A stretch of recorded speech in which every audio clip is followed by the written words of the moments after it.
What if the reason you struggle to articulate a brilliant idea isn't like a lack of vocabulary? Right, what if it's the geometry of the writing itself? Exactly. What if it's the fact that you're forcing this massive three-dimensional thought into just a one-dimensional straight line? It's a really fascinating premise. It really is. So welcome to today's deep dive. Our mission today is to explore this radically unique open source project by a developer who goes by the handle Plantacerium. Yeah, the project is called the Mandala Weaver. Right. And the creator states right up front that this isn't, just some drawing app or a clever mind mapping tool. They actually describe it as a fundamental shift in the architecture of human expression. Which, I mean, that sounds like a monumental claim for a piece of software. Oh, absolutely. But it makes sense once you examine the core problem they're trying to solve. The documentation points out this profound flaw in how we've recorded human thought for millennia. The traditional writing is just strictly linear. Exactly. The developer describes it as a sequence of symbols marching across a line, completely bound by the gravity of beginning and end. Yeah. So when you sit down with a blank document, you have this vast, interconnected web of thoughts in your head. But to get it out, you have to force it through a tiny, narrow funnel of, well, one word after another. Because you're constantly moving away from what you just wrote. Yeah. Like you type a sentence, you hit the space bar, and you essentially leave that thought behind to start the next one. Right. Your ideas are trapped on a two-dimensional track. It's a bit like tacking a suitcase by just throwing everything in sequentially until it's full. You completely lose the relationship between the items. Exactly.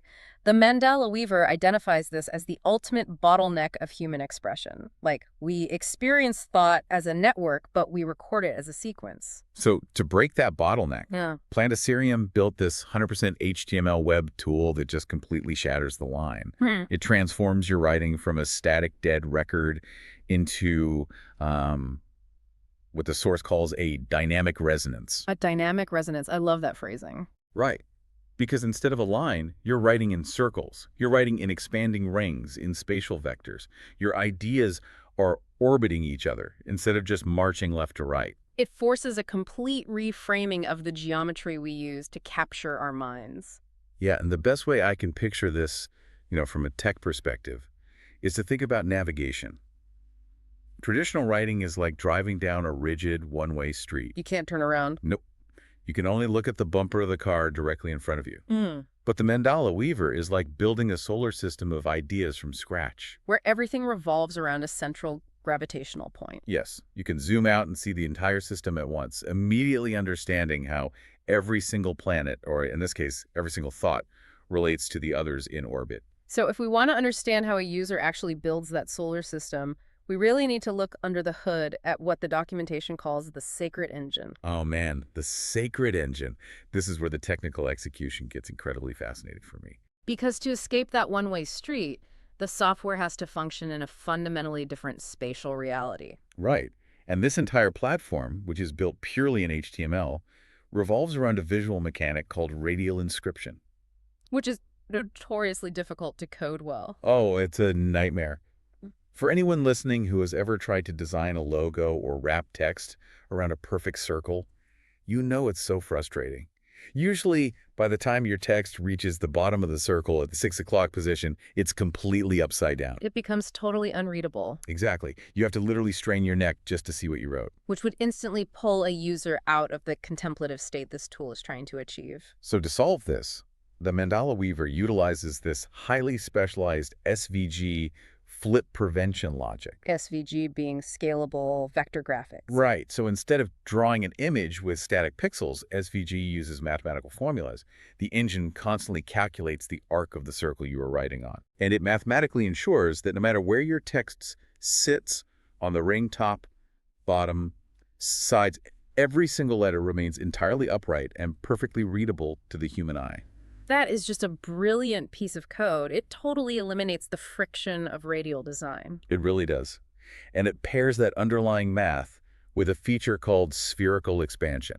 Right, and spherical expansion is what allows the user to break out of just a single isolated loop.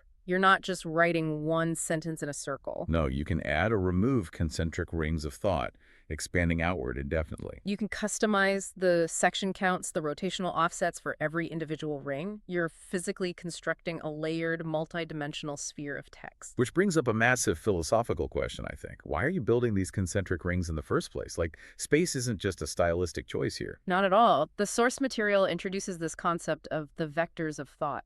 When you engage in spatial writing, you're actually choosing a physical direction for your ideas. The geometry literally dictates the meaning of the writing. Exactly. And the first major distinction the documentation makes is between the inward path and the outward path.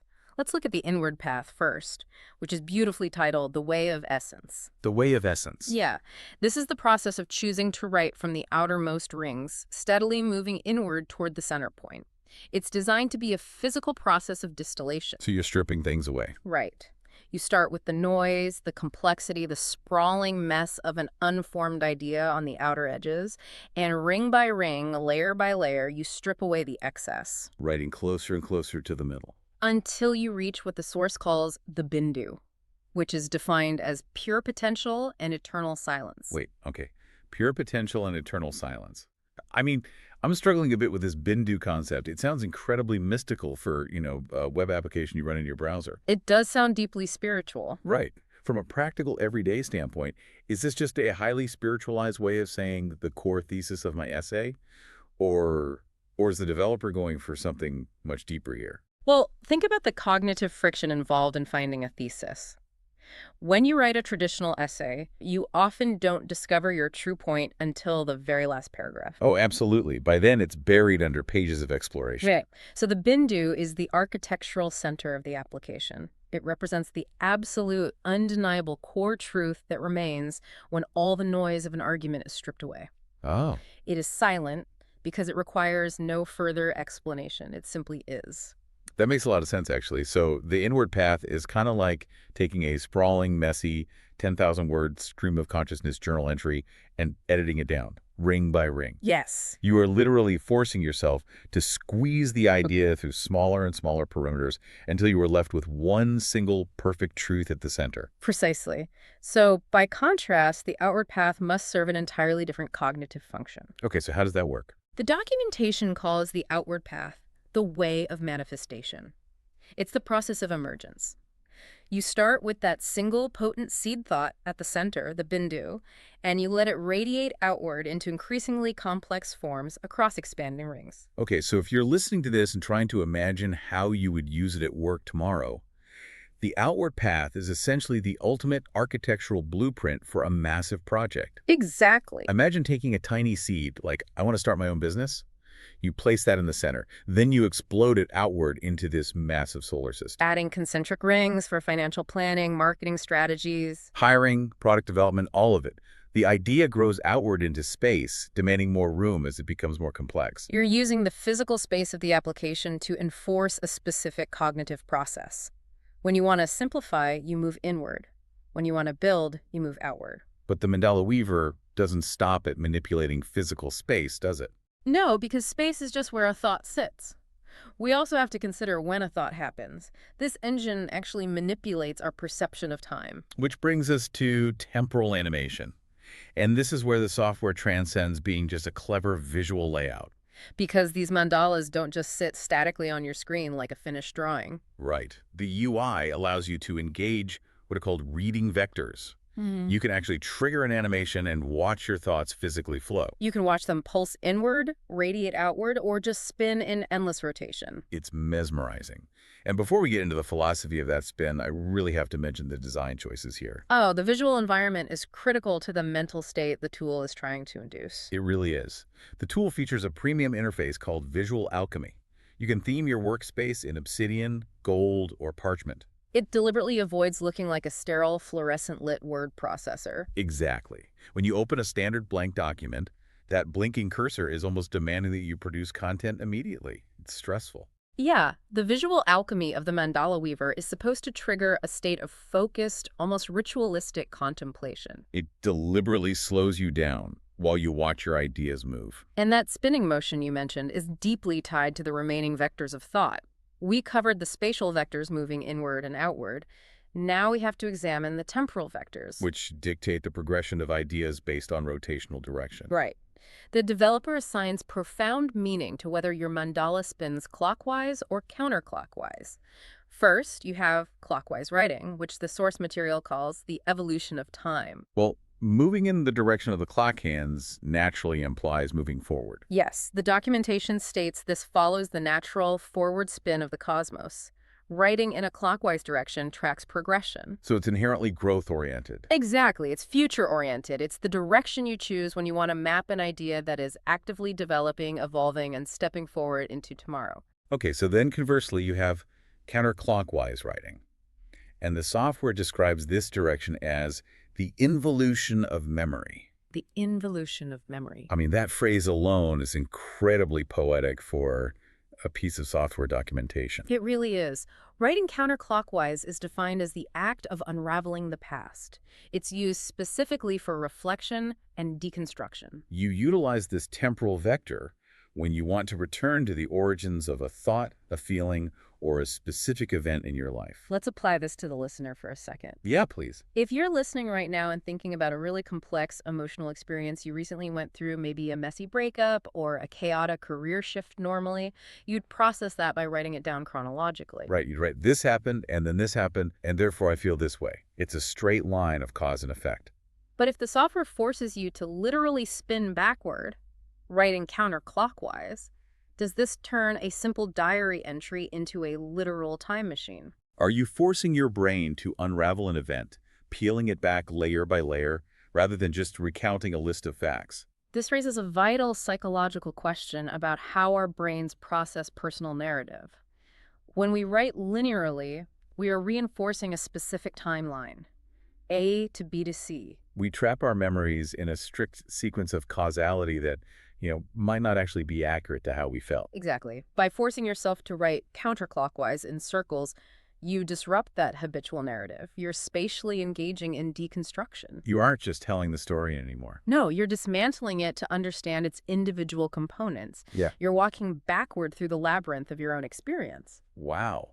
It makes a standard blank page look so utterly inadequate for human emotion. It really does. The straight line forces us to rush to a conclusion, whereas the counterclockwise ring forces us to actually sit with the complexity of the past. It perfectly highlights how much we let the limitations of our tools dictate the limitations of our thinking. We think our thoughts are strictly linear, but perhaps they only look linear because we've only ever had linear tools to record them. Exactly. Okay, so we've spent a lot of time exploring these lofty cosmic concepts, the spin of the cosmos, unraveling memory, the eternal silence of the Bindu. Let's bring this down to earth for a minute. Good idea. Look at the actual user experience. Yeah. How do you sit down at your computer and use this tool to map, as the source calls it, the lattice of your mind? So to guide the user, the documentation actually provides a step-by-step meditation on usage. It outlines 4 distinct, deliberate phases. Okay, what's phase 1? The first phase is inscribe. You don't just start furiously typing. You must physically click a specific segment of a ring on your screen. This action opens an inscription portal, and only then do you write your thought. That is a fascinating piece of UI friction. It intentionally prevents the sort of brain dump you do on a blank Word document. The friction is entirely the point. You're forced to categorize the thought's hierarchy and physical placement in your solar system before you type a single letter. Right. Then the second phase is expand.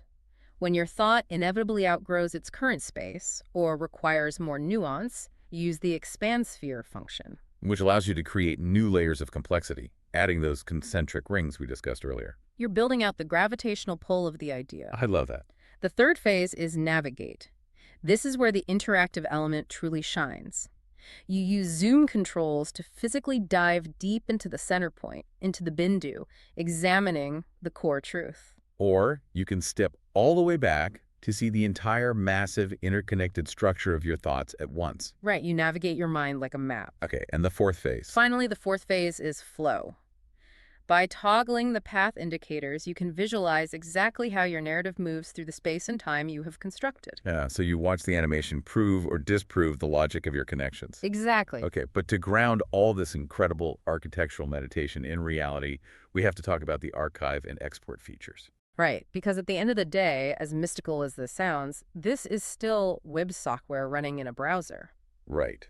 After you've spent hours engaging in Sacred Inscription, mapping your childhood memories counterclockwise, and distilling your life's truths down to the silent Bindu, you can just save the whole thing to your desktop. The engine allows you to save your thought structures as JSON configurations. Which, for those unfamiliar with the term, a JSON file JavaScript object notation is essentially just a raw, highly structured text format. It strips away all the visual styling and saves just the data and the relationships in a way that any computer program can instantly read. So saving it as a JSON file means you can perfectly reload your entire meditation back into the engine months later and pick up exactly where you left off. Or if you want a static record, you can export your solar system as a high-resolution PNG image file to share or print. I just find it absolutely hilarious, in the best way possible, that we are using ancient Sanskrit concepts of eternal silence. We're discussing the vectors of manifestation, and then we're just clicking Save As to download it to our messy downloads folders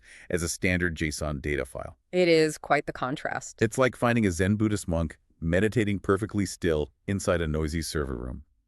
Oh, and the entire project is completely open source under an MIT license, meaning anyone can use the code for free. It really is ancient, profound mysticism, beautifully and perfectly packaged in modern, accessible web code. It's a remarkable synthesis of disciplines. The developer, Plantacerium, hasn't just built a utility tool. They've built an entire philosophy of mind that happens to compile in a web browser. They're using code to invite us back to a more holistic, spatial way of understanding ourselves. We've covered incredible ground today. We started with the immense frustration of traditional writing, the realization that forcing three-dimensional thoughts to march across a one-dimensional line is the ultimate bottleneck of human expression. And we've seen how the Mandala Weaver shatters that line, introducing the sacred engine to let us write in complex radial geometry. We explored how space dictates meaning through the spatial vectors, using the inward path to distill messy ideas down to the pure, silent potential of the Bindu. And using the outward path to manifest a single seed into a sprawling, complex reality. We dug into the temporal vectors, looking at how we can animate our ideas. We discussed moving clockwise to track the forward evolution of future projects. And the emotional weight of moving counterclockwise to unravel, deconstruct, and understand our memories of the past. The software really transforms writing from a flat, dead record into a living, orbiting, dynamic resonance. It forces you to confront the shape of your ideas rather than just obsessing over the content of them. And that is exactly what we want to challenge you, the listener, to do today. Take a moment and envision your current biggest challenge. Maybe it's a massive project proposal for work that you're stuck on? Or maybe it's a complicated feeling you're trying to untangle in your personal journal. Imagine taking that flat page of text, that sequence of symbols, and wrapping it into a radiating mandala with a silent center. How would that circular geometry change your perspective on the problem you're trying to solve? What is this sprawling noise sitting on your outer rings? And what is the undeniable core truth sitting at your Bindu? Because when you change the perspective of a problem, you almost always change the solution. We want to leave you with one final thought to mull over. It's a quote directly from the source material. The great silence, Bindu, is eternal. It is a profoundly heavy statement for a piece of HTML software. It really is. But it raises an incredible question about the future of how we interact with technology. If a beautifully designed piece of web code can successfully change the physical direction and shape of our writing, might it eventually fundamentally rewire the architecture of how the human brain generates thought itself? If we stop forcing our ideas into straight lines, do we eventually stop thinking in straight lines?